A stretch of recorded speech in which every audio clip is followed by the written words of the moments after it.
I heard everything, every word carved into the air like a verdict.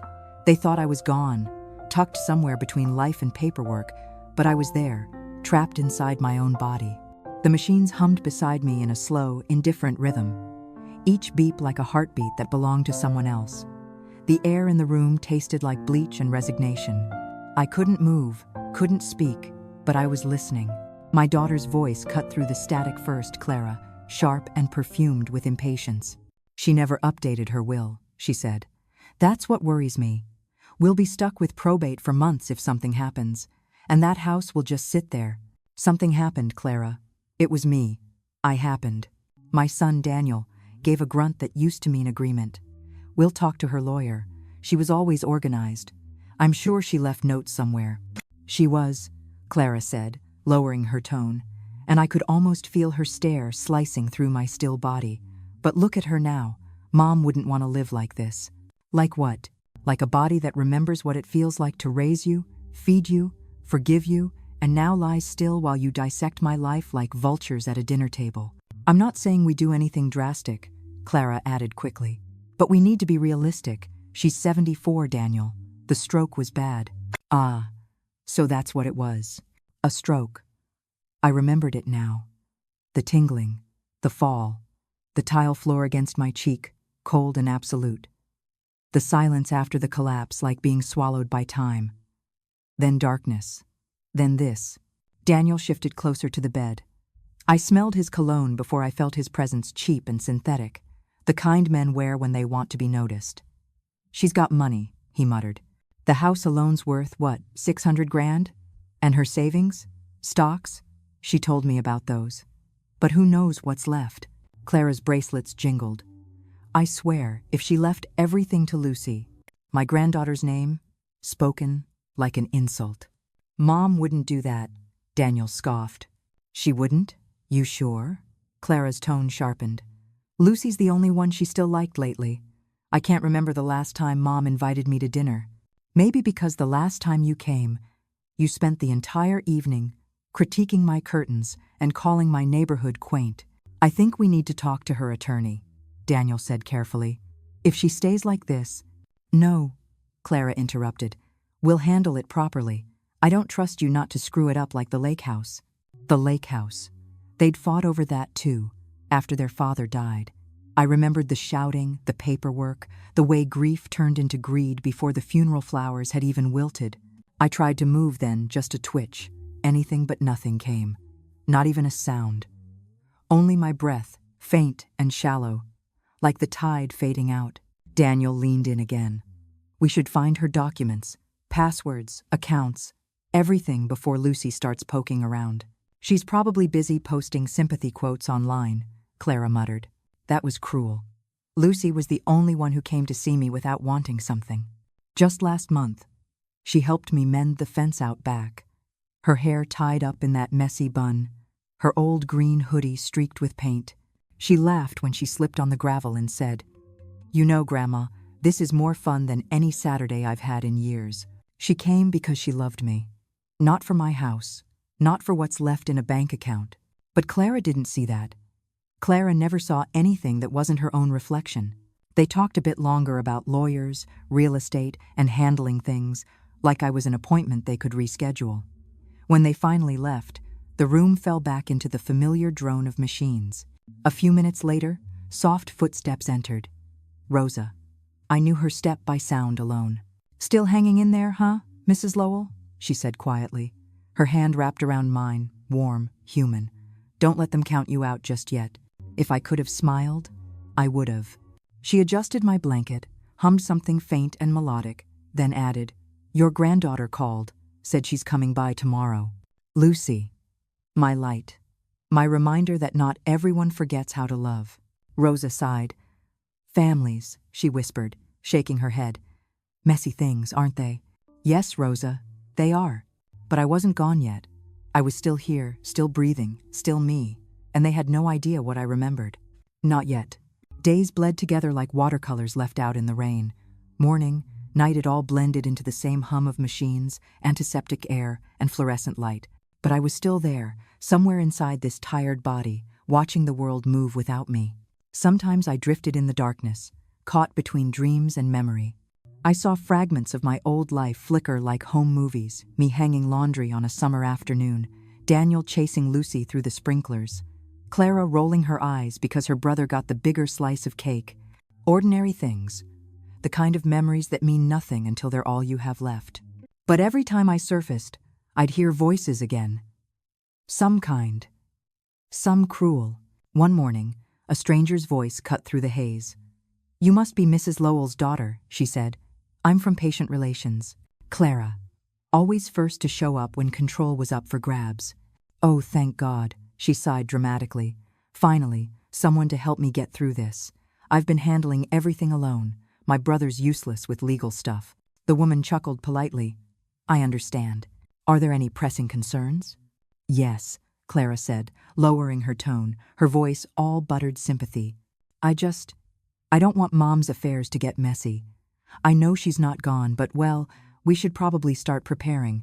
For her sake, of course." Preparing. My own daughter was preparing me for erasure while I was still breathing under that crisp white sheet. When they left, I felt Rosa's hand on my wrist again, checking my pulse. "Don't you listen to that noise," she whispered. "You're still in there. I can feel it." Her faith was a rope in the dark. I clung to it with everything I had left. That night, the hospital grew quiet in a way that felt almost sacred. Only the machines and the soft shuffle of nurses kept the silence from devouring everything. I thought about Lucy, her laughter, her scent of peppermint shampoo, the way she used to hum when she was nervous. I replayed her voice over and over, until it became a heartbeat. If I could reach her, if I could just make her see I was still here, she'd understand. She always did. I began to test my body, tiny rebellions, a twitch in my finger, a flex in my jaw. Each effort was a war. But one night, something shifted. My thumb moved. Barely. A tremor, invisible to anyone else, but enough to make my pulse race so fast the monitor chirped in surprise. The next morning, Rosa noticed. "There it is," she said softly, kneeling beside my bed. "I told them you were a fighter." Her faith ignited something deep in me, something I hadn't felt in weeks. Defiance, because I wasn't ready to be buried under silence. Not by my children, not by the world, not by the life I built with my bare hands. I'd claw my way back, one twitch at a time, and when I did, when I could stand, speak, and look them in the eye again, they'd learn what it felt like to be truly seen. I woke to the sound of rain tapping against the window. Soft, steady, deliberate, like the world reminding me I still belong to it. My tongue felt thick, my throat raw, but for the first time in weeks, I could feel my body answering back. A tremor in my hand, a quiver in my jaw, tiny sparks of rebellion. Rosa noticed before anyone else. She was adjusting my IV when she froze, eyes narrowing. "Mrs. Lowell," she whispered, "did you just move your hand?" I tried again, pushing the signal from my mind into muscle. The monitor let out a tiny chirp. Rosa's lips parted into a slow, luminous smile. "You're in there," she breathed. I knew it. The next hour passed in a blur of nurses and half-whispered excitement. A neurologist came in, shining lights in my eyes, calling my name like a mantra. "Margaret. Margaret, can you hear me?" If I could have laughed, I would have. After all these weeks of being invisible, they were finally talking to me instead of around me. That evening, Clara appeared, the click of her heels slicing the quiet. "Well," she said, "it looks like there's progress." Her voice trembled under forced cheer. I wanted to tell her she sounded more disappointed than relieved. Daniel trailed behind her, smelling faintly of aftershave and frustration. "You're tougher than we thought, Mom," he muttered. "Guess you're not ready to check out just yet." He laughed, but no one joined him. I wanted to scream, "I'm not a hotel guest, Daniel. You don't get to decide when I check out." Instead, I stared at them through heavy lids, memorizing every flicker of guilt that crossed their faces. After they left, Rosa leaned close. "You've got something to fight for," she said. "Don't waste it proving them wrong. Prove yourself right." Her words stuck.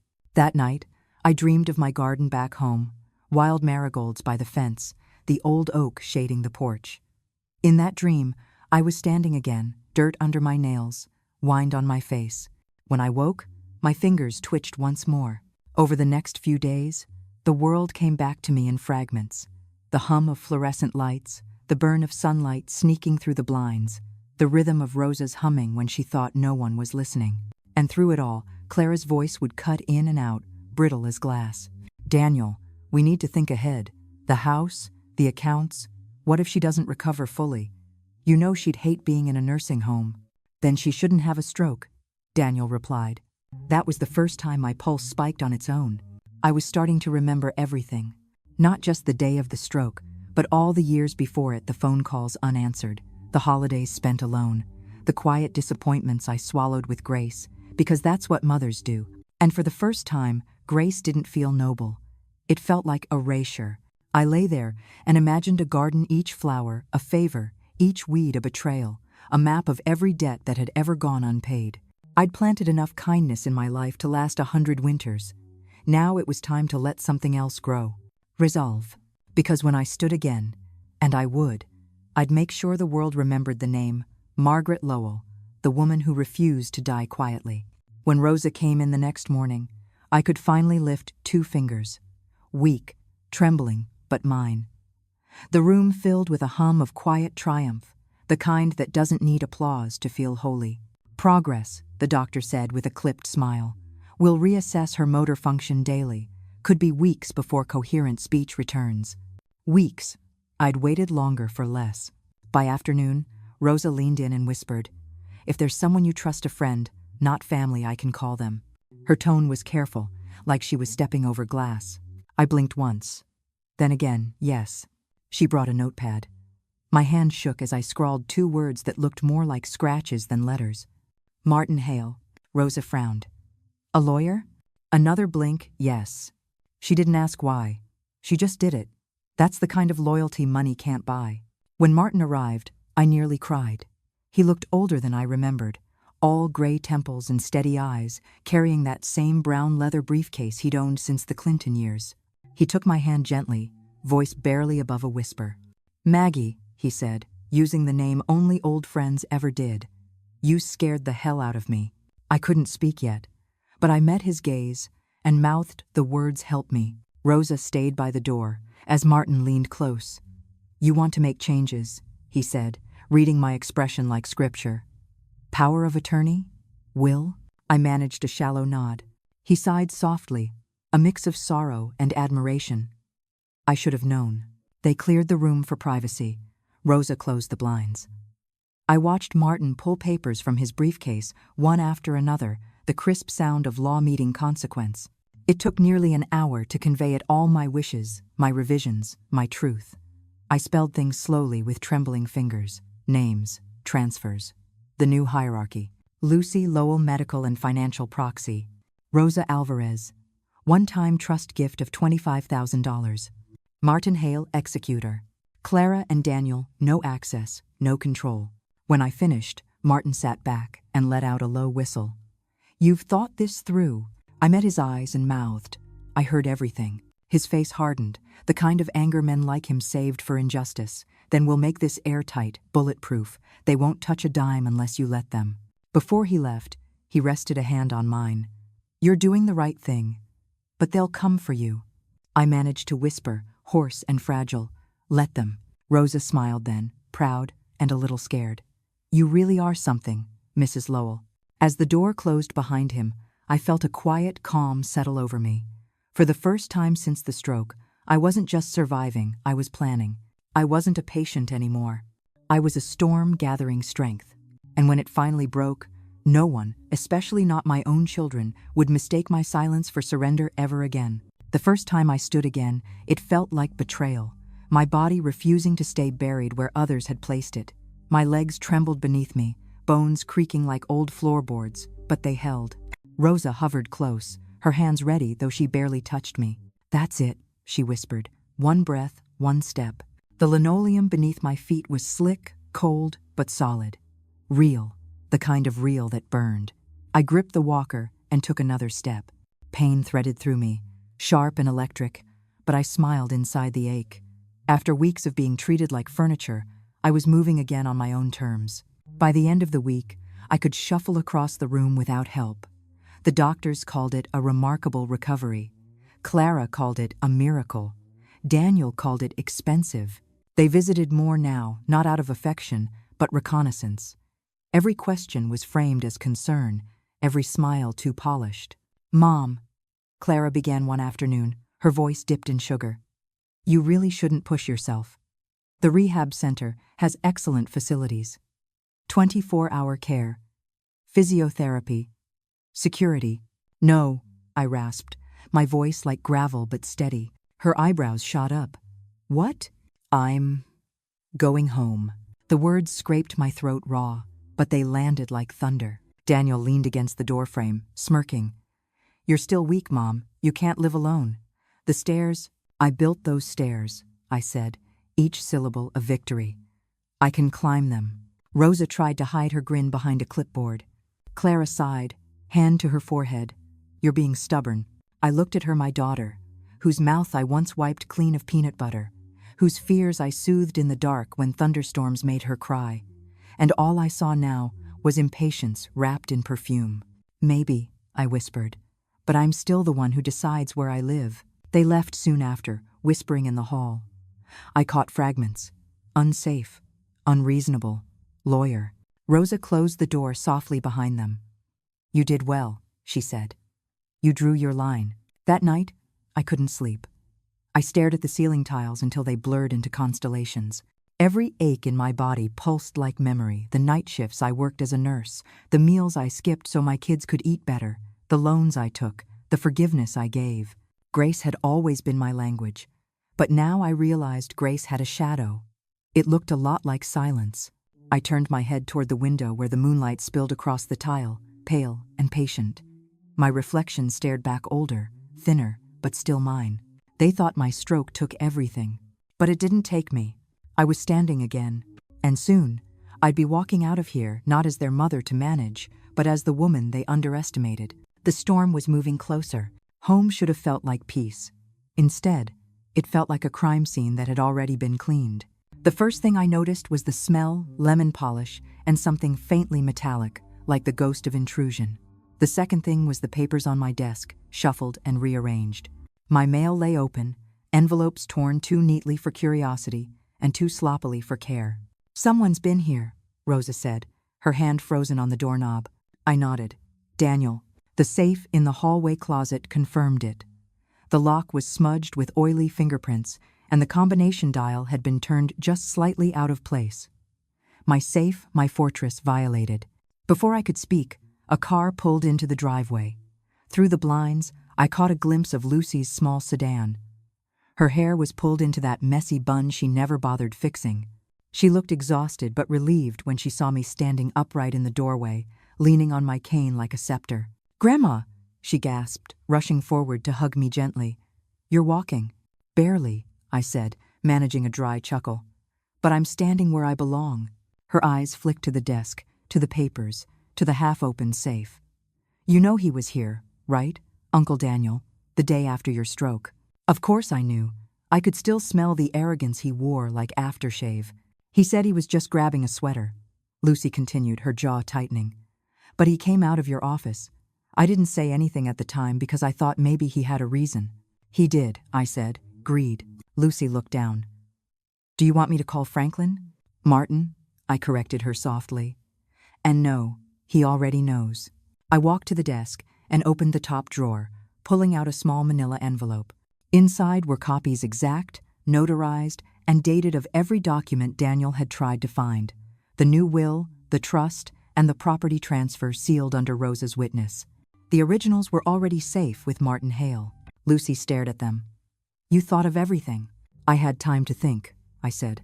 "That's the only thing a coma gives you in abundance." We both laughed, but it came out hollow, edged with the ache of realization. As the evening settled, the house grew quiet again. I brewed chamomile tea, the same scent that had tethered me to life when Lucy visited the hospital. We sat at the kitchen table beneath the old ticking clock that had survived 3 generations and 1 divorce. "Grandma," Lucy said softly, "they're not going to stop. You know that, right?" I looked out the window where the porch light cast long shadows across the yard. "They'll try," I said, "but they've already lost." "Because of the will?" "No," I replied. Because I remember. Before she left, I placed my hand over hers. There's something I need you to keep, I said, pressing a small flash drive into her palm. What's on it? Insurance, I said, voices that forgot I could hear.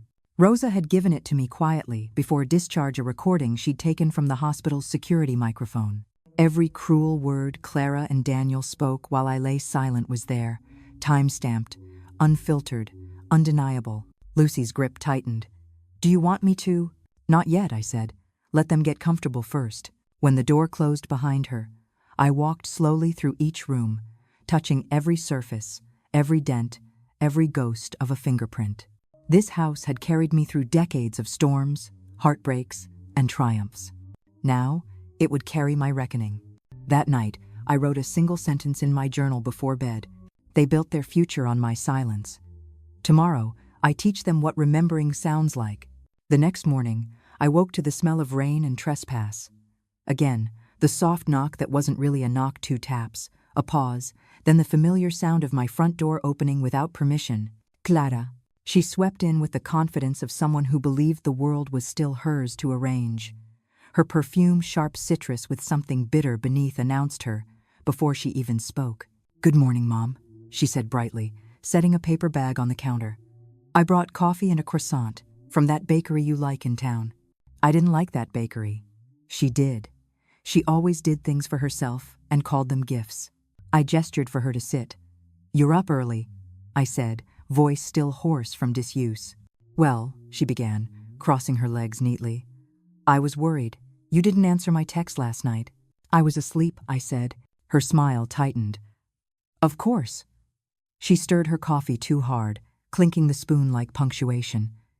I've been thinking, we need to talk about what happens next. About finances. About the house. Ah. There it was, the real reason. Clara never liked small talk when there was an inheritance to dissect. I'm fine, Clara. I have everything handled. She blinked, the way people do when they realize the puppet has learned to pull its own strings. Handled? Mom, you've had a stroke. You can't just... I said. I interrupted gently. It's handled. Her tone sharpened. You know Daniel and I just want what's best for you. I smiled, slow and deliberate. That's what you said in the hospital too. Color drained from her face. You? What? I let the silence do the talking. Her fingers tightened around her coffee cup. You don't remember that, she said carefully. I remember everything. For a heartbeat, the air between us went still.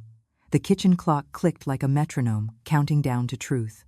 Clara stood abruptly, pacing the length of the room. Mom, you're confused. That medication. Stop, I said, my voice low but firm. Don't rewrite the story. You spoke. I listened. And now we live with what was said. She froze, mouth half open, eyes wide with the realization that her version of control had expired. I picked up my cane, tapping it once on the tile. Anything else you wanted to discuss? Her mask slipped. For the briefest second, I saw the girl she used to be, the one who'd cried in my arms after her first heartbreak, who thought love could fix anything. But that girl was gone, replaced by a woman who mistook greed for security. No, she said finally. That's all. She left without finishing her croissant. After the door closed, the house seemed to exhale, long and slow. I poured the untouched coffee into the sink and watched the dark liquid swirl down the drain.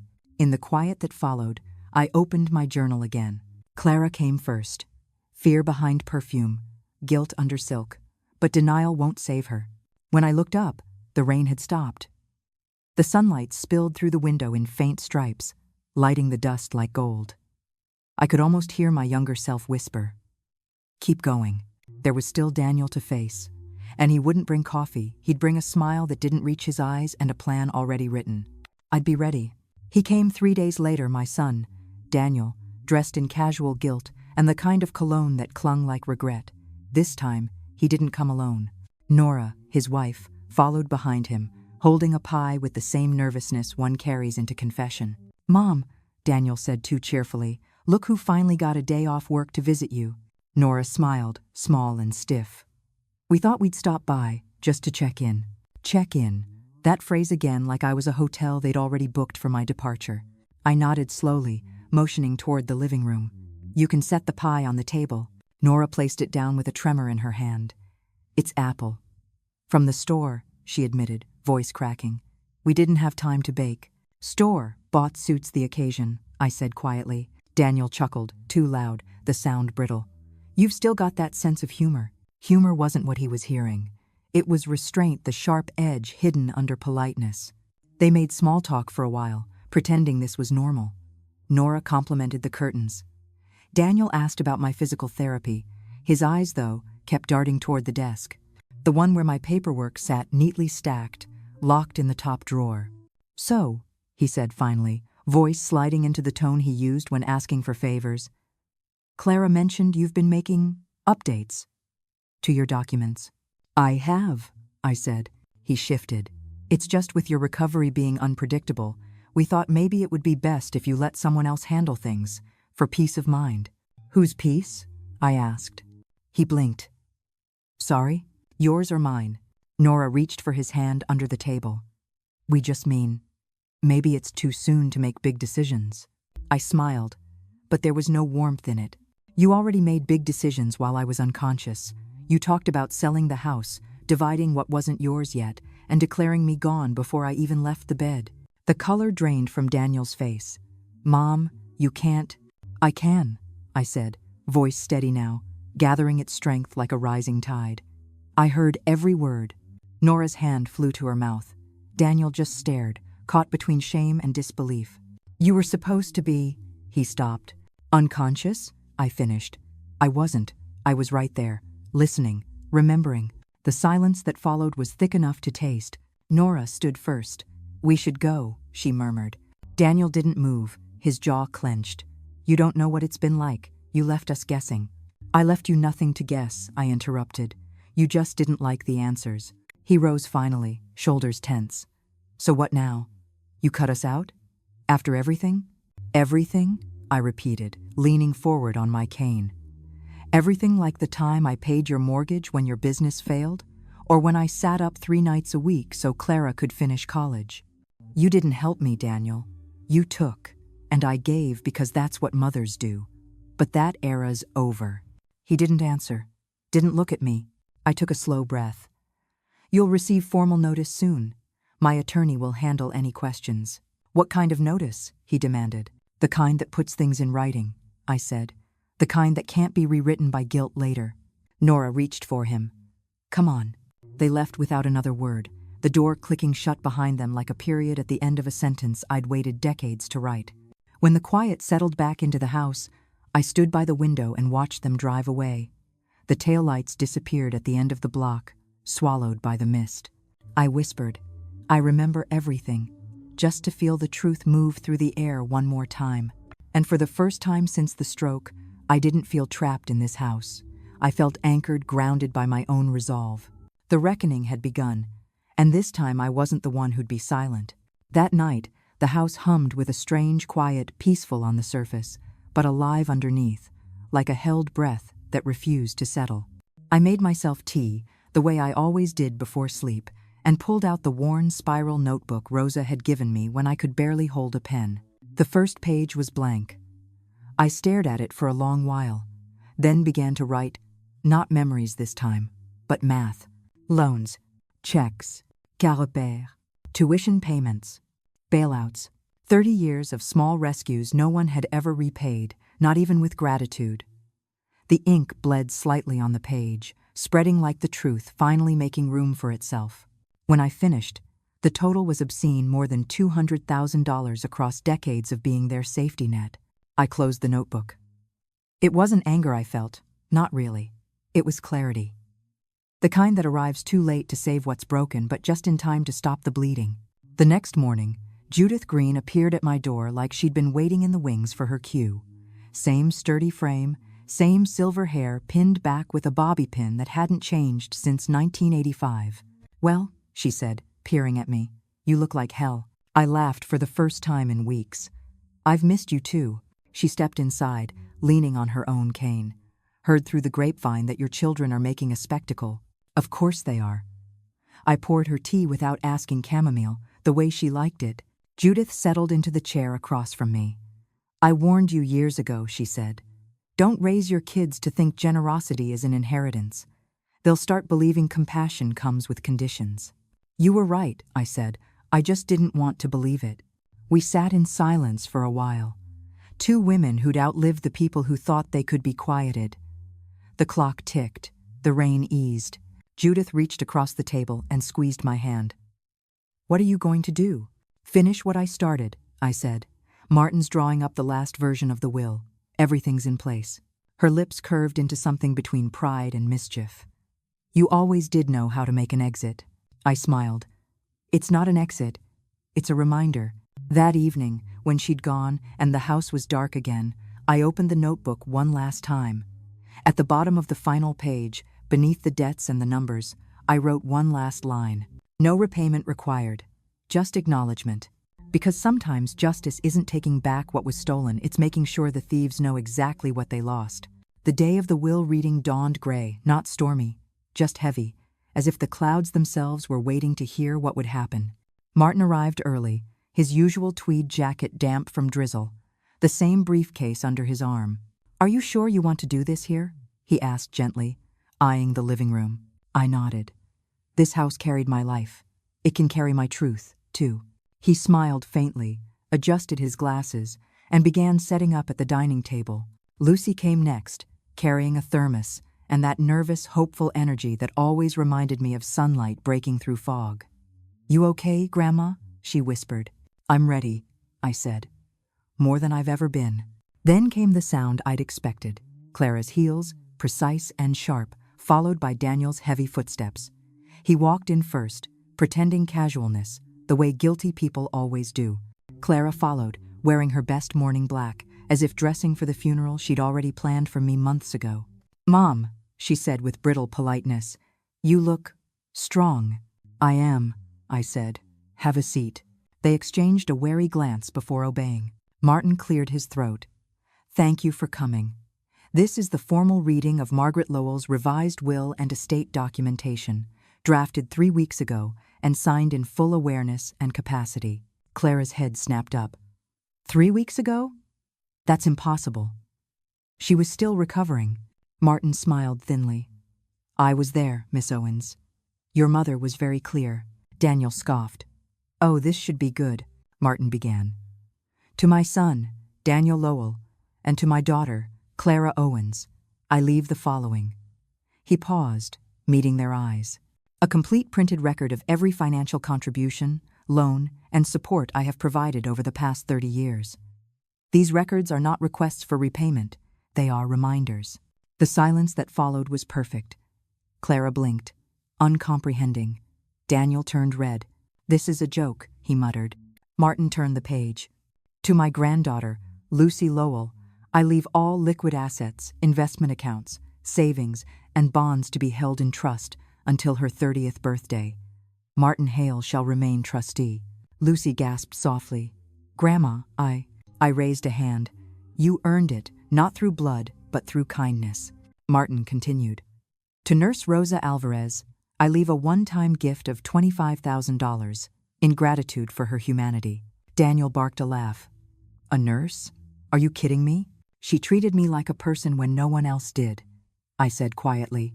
Clara leaned forward. What about the house? Martin looked down at his notes. The house and all its contents are to remain in a protected family estate. Ownership and decision rights belong solely to Lucy upon trust maturity. You're giving her the house? Clara's voice cracked. She's a child. She's more grown than either of you have been in years, I replied. Daniel slammed his hand on the table. You can't just erase us, Mom. I met his fury with calm. I didn't erase you. You did that yourselves when you stood at my bedside and spoke about my death like a transaction. The words hung in the air like smoke. Clara's face went pale.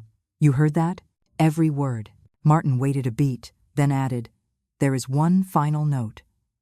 He reached into his briefcase, pulled out a small digital recorder, and pressed play. From the tiny speaker came Daniel's voice, unmistakable, cruelly casual.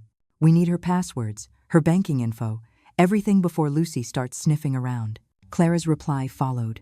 She wouldn't want to live like this. The sound filled the room, their own greed echoing back at them. Clara covered her mouth. Daniel froze. Martin turned off the recorder. That was obtained with consent from the hospital's attending nurse, Miss Alvarez. The silence that followed was thick and electric. I stood, my cane steady under my hand. "This isn't about revenge," I said. "It's about truth. And for once, truth has witnesses." Clara stood abruptly, tears gathering but never falling. "You've humiliated us." "No," I said, my voice soft but sharp as glass. "I've remembered you." Daniel muttered something under his breath, anger, shame, who knows. They both left without another word, the door slamming behind them so hard the windows rattled. When it was over, Lucy just sat there, silent, her eyes glistening. "You didn't have to do that for me," she whispered. "I didn't," I said. "I did it for me." Martin closed the folder, packed his briefcase, and placed a hand on my shoulder. "They won't forgive this easily," he warned. "They don't have to," I replied. "Forgiveness is for the living. I just needed to stop dying quietly." Lucy reached for my hand. "You already have, Grandma. You came back."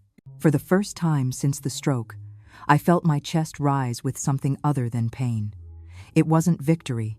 It wasn't peace. It was reclamation, the sound of my life finally returning to my own hands. For 2 whole days after the will reading, the phone stayed silent. No calls, no apologies, no storms of indignation, just quiet. The kind of quiet that doesn't bring peace, only the echo of what's coming. Martin stopped by once to check on me. "They'll cool off," he said, though even he didn't sound convinced. "Daniel's pride is bruised. Clara's, well, she's Clara." I smiled faintly. "They'll turn their anger into justification soon enough." And I was right.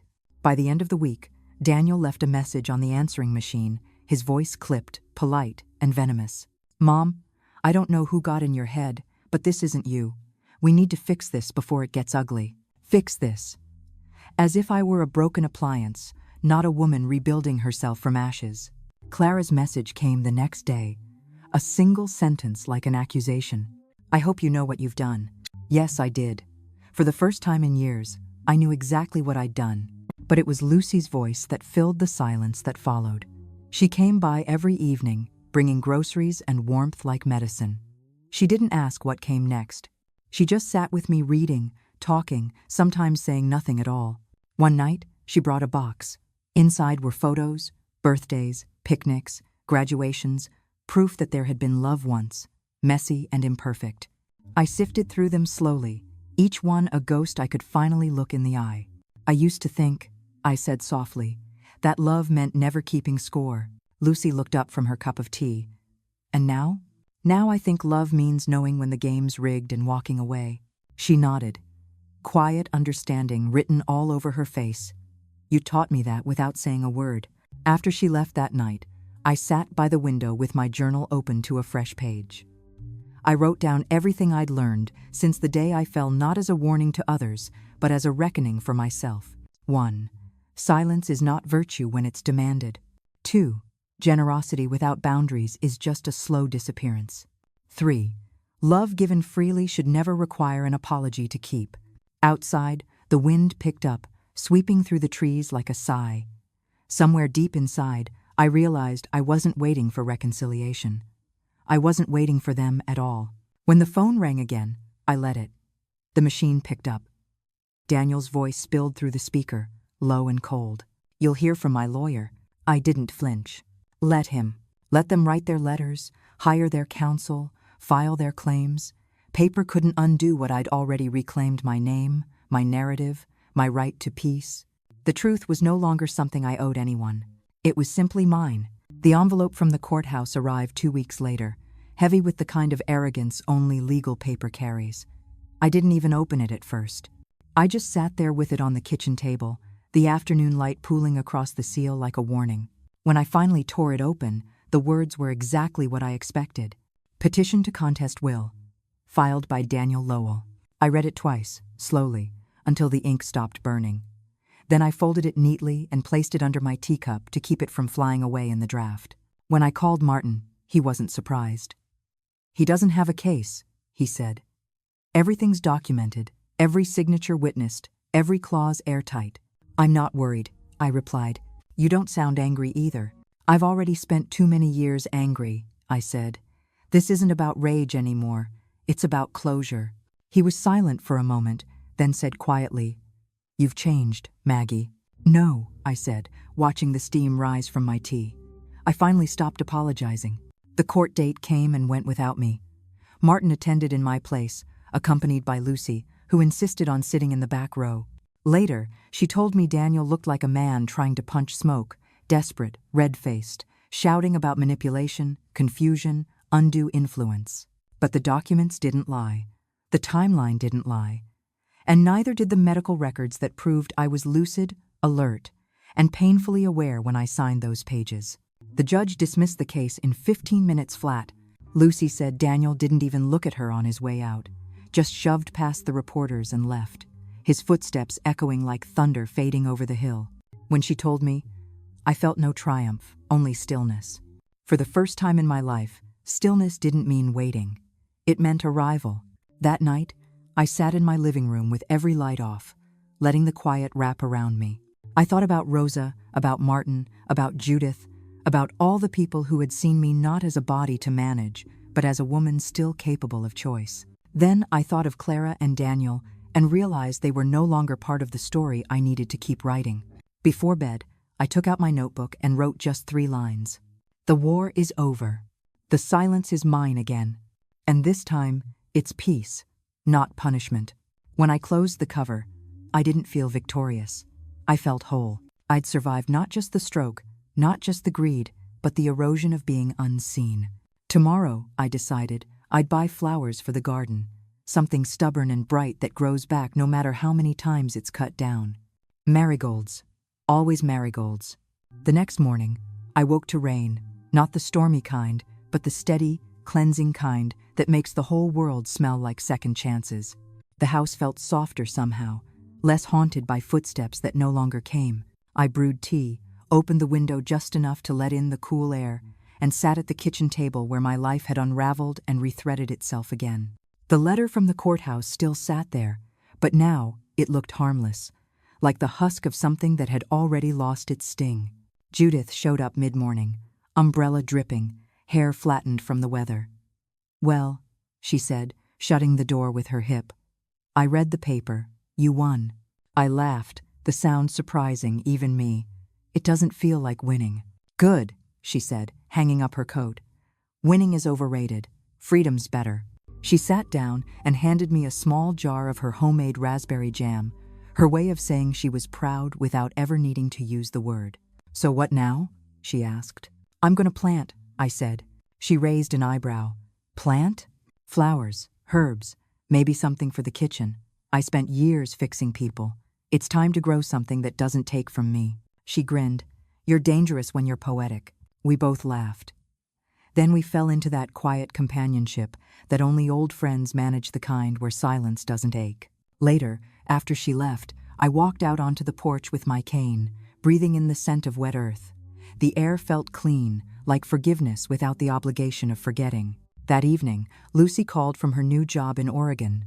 I could hear laughter and clinking dishes in the background, the sound of a life beginning. "They love me here," she said breathlessly. "The director said I'm already making an impact." "You always do," I told her. There was a pause. "Do you miss me?" "Every day," I said. "But I'm proud every minute." She grew quiet. "I wouldn't be here without you." "Yes, you would," I said. "You just might have taken longer to believe in yourself." We talked about her garden project, the shelter's new residents, the walls she was painting bright yellow because she said everyone deserved color in their space. I listened, smiling, tracing the rim of my teacup. When we hung up, I sat there in the glow of the kitchen lamp, thinking about legacy, how it isn't money or property or paper, but people who keep your courage alive in their own small ways. I realized then that Lucy wasn't my heir. She was my echo, and maybe that was the truest inheritance of all. Weeks passed. The rhythm of my days settled into something gentle, almost musical. Mornings began with tea and the slow creak of floorboards that no longer carried tension, just the weight of my steps and the occasional hum of the refrigerator. I'd started keeping the front door unlocked during daylight hours, not because I was careless, but because I'd grown tired of living like someone preparing for intrusion. The first shoots of the marigolds peeked through the soil by late April, their gold heads small and defiant, like sparks refusing to die out. I tended to them daily, my knees stiff, my hands shaky.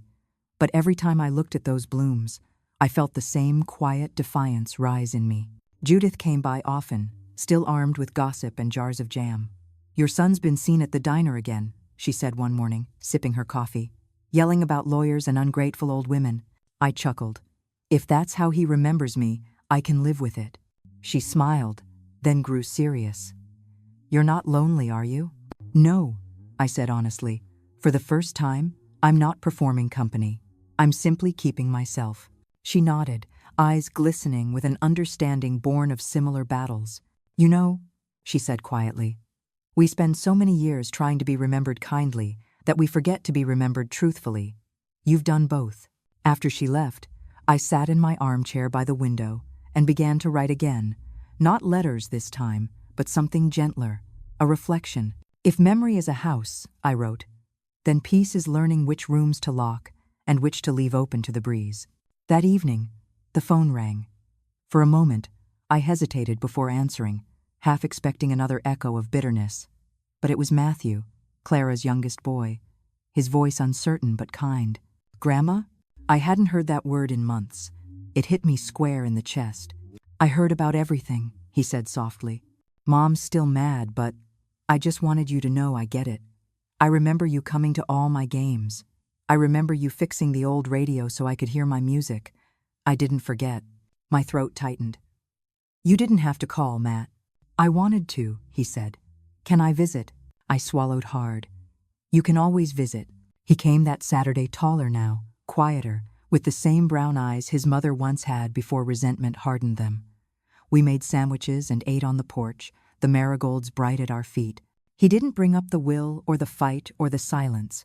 He just talked about his job, his roommate, the strange loneliness of growing up. And I listened, really listened. Not as someone who'd been wronged, but as someone who'd finally learned how to simply be there. When he left, he hugged me. Hesitant at first, then real. "Don't be a stranger," I said. He smiled. "Not a chance." That night, I cried not from sorrow, but from the strange relief of realizing I hadn't lost everything. Some things, the good things, survived the fire. Summer came quietly that year. The air in Willow Creek thickened with heat and cicada song, the kind that carries memories through the open windows of old houses. I spent most mornings on the porch, watching the neighborhood unfold, children racing their bikes, the mailman humming Sinatra, Judith's little terrier barking at everyone like he owned the street. Life, as it turned out, kept moving even when you stopped expecting it to. Lucy called every Sunday. Sometimes we spoke for an hour, sometimes just a few minutes. Her voice was full of light, telling me about the shelter's progress, new beds, fresh paint, the way the women there started planting herbs in recycled tins outside the kitchen. "They call me the quiet storm," she said once, laughing. I smiled into the receiver. "It runs in the family." After we hung up, I'd sit at my desk, the same one that once held my will and legal papers, and I'd write not letters this time, not lists, but reflections. Fragments of who I was before they all forgot. "You did not fail," I wrote one evening. "You were never weak for forgiving, only tired from never receiving. You don't need to earn love through service. You already earned peace by surviving." That became my new prayer. One afternoon, while I was pruning the marigolds, a letter arrived not from Daniel, not from Clara, but from Lucy. Inside was a photo of the shelter's garden, rows of flowers, wild and mismatched, glowing in the sunlight. On the back she'd written, "You said marigolds always come back, no matter how hard the ground. You were right, I made sure they did." I held that photo for a long time. For all the pain, all the betrayals, that small image felt like redemption. My legacy wasn't locked in bank accounts or deeds. It was blooming in Oregon, tended by the one person who understood what inheritance truly meant, not wealth, but will. By August, the porch was lined with jars of dried herbs and the faint smell of lemon balm. Judith came by one last time before she moved to her daughter's house out west. We sat together with iced tea and silence thick between us, the good kind. "You ever think you'll forgive them?" she asked suddenly. I thought for a while before answering. "Maybe forgiveness isn't something I owe them," I said. "Maybe it's what I give myself every time I choose to stop replaying the hurt." Judith smiled. You always did find your own way to peace. When she left, the house didn't feel empty. It felt mine. The walls creaked with age, the floors held my history, and the air hummed with something close to serenity. That night, I sat under the porch light, my old quilt draped across my knees, the marigolds glowing like tiny suns at my feet. For the first time in decades, I wasn't waiting for anyone to come back. I wasn't mourning what was lost, I was honoring what remained. The quiet around me wasn't absence anymore. It was music. If you've read this far, thank you. And if you've ever been used, dismissed, or silenced, know this. You can reclaim yourself, even if it takes a lifetime, even if you start with trembling hands and stubborn grace. I did, and I'm still here.